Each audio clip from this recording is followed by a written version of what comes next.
Lero Panyaso Voice Box kuchokera ku Chamama boma la Kasungu, Bambo Dickson Kasongo akulankhula ndi Amalawi kwawuza kunena kuti olemekezeka mtsogoleri wakale wa dziko la Malawi Dr. Smakatha Chakwera ali ndi mphamvu kuposa olemekezeka mtsogoleri wa dziko lino a Profesa Arthur Peter Mutharika chifukwa chakuti majaji ambiri amene akugamula milandu ndokuti adasankhidwa ndi a Chakwera ndi zigamulo zambiri Amalawi musadabwe akumachitira adala kuti zizikhala zigamulo zoyipitsa boma la a Profesa Arthur Peter Mutharika. Ndikhale modzi tamvetsere Bambo Dickson Kasongo ndipo akamaliza timata Malawi musangochoka mutiuze maganizo anu in the comment section below pompano Panyaso Voice Box.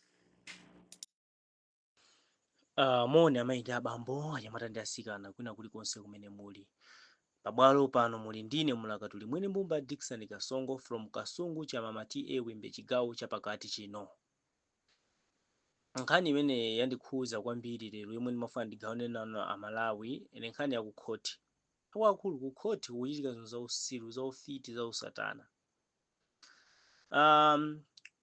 Mlandu wa anyamata azikwanjaja utayamba anapeza kuti anyamata onse aja anapita ku khoti, ndithu anapita koma maloya awo sanabwere.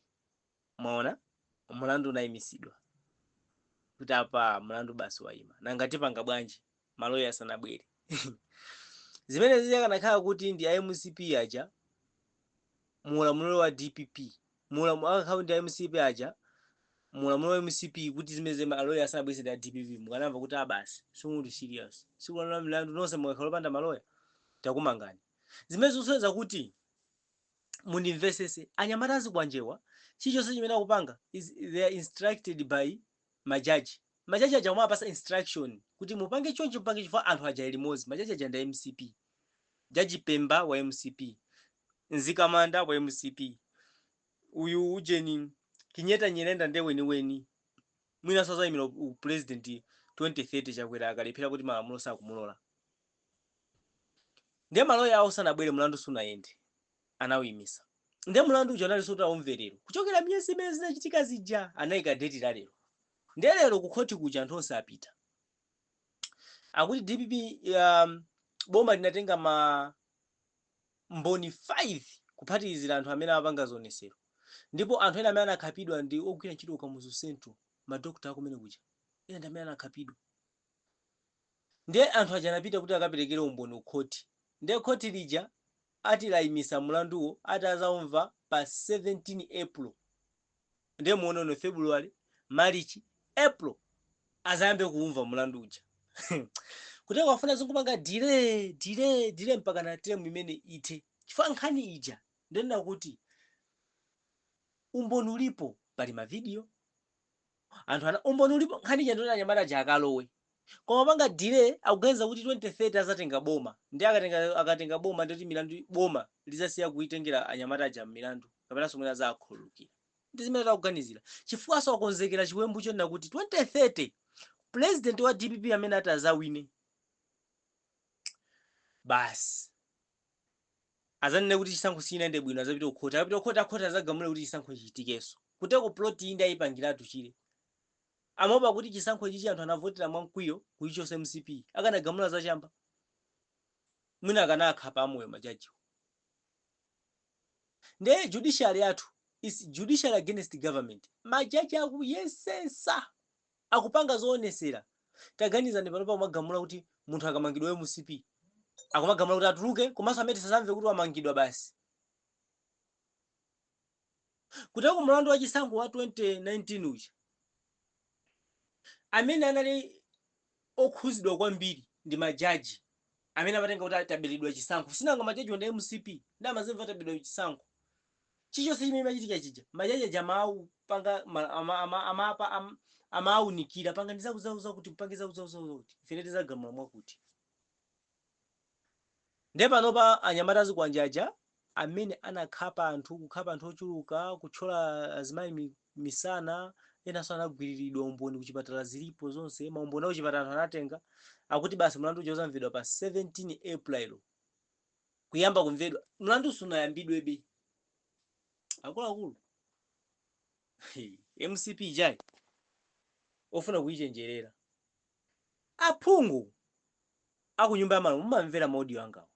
Ndikukupemphani kunena kuti tapitani ku parliament mukasinthe malamulo.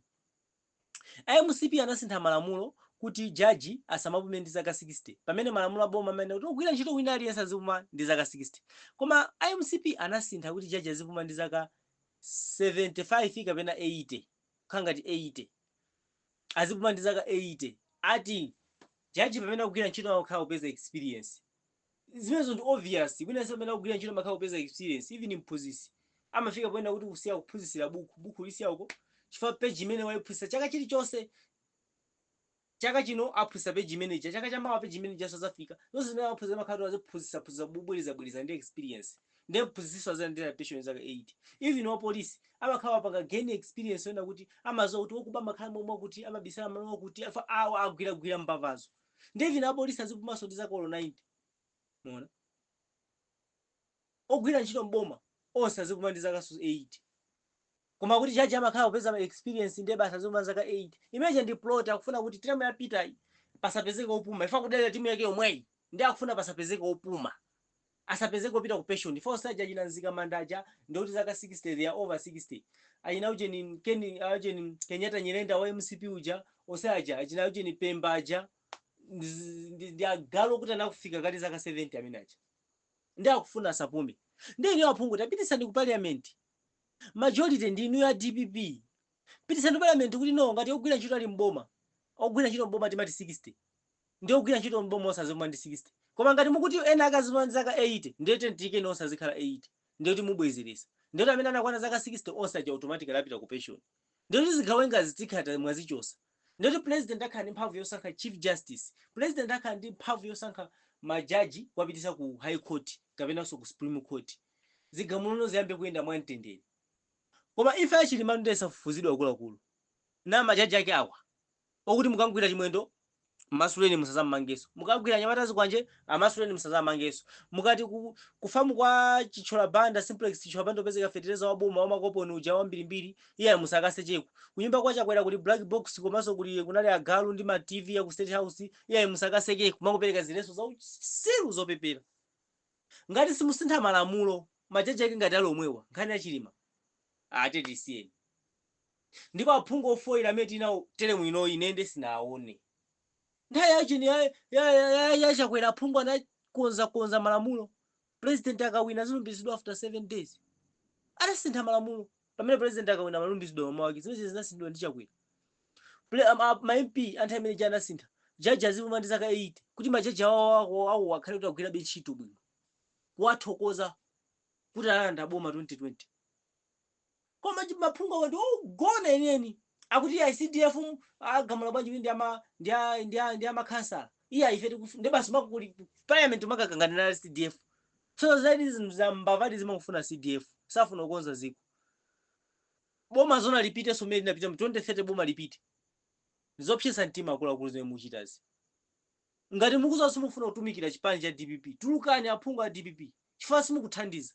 Boma la DPP 2030 likuchoka chifukwa cha malamulo chisiru chifukwa majaji amene ali kwacha mukuona zigamulo zimene akupereka ndi zawo chisiru ndipo akonzekeratu kunena kuti boma alilande kuzera ku makhoti. Simungamange munthu wa MCP wanopasanga pezeke olako chifukwa cha chakwera ndi mphamvu akulamulira makhoti posa ndipo pita muthalika pepe imene angachite. Zonsezi zili manja mwene aphungu ndi amene mungasinthe malamulo ndikukonza ziko. Mulakatuli mwini Mbumba Dickson Kasongo from Kasungu cha Mama TA Wimbe chigawo cha Pakati.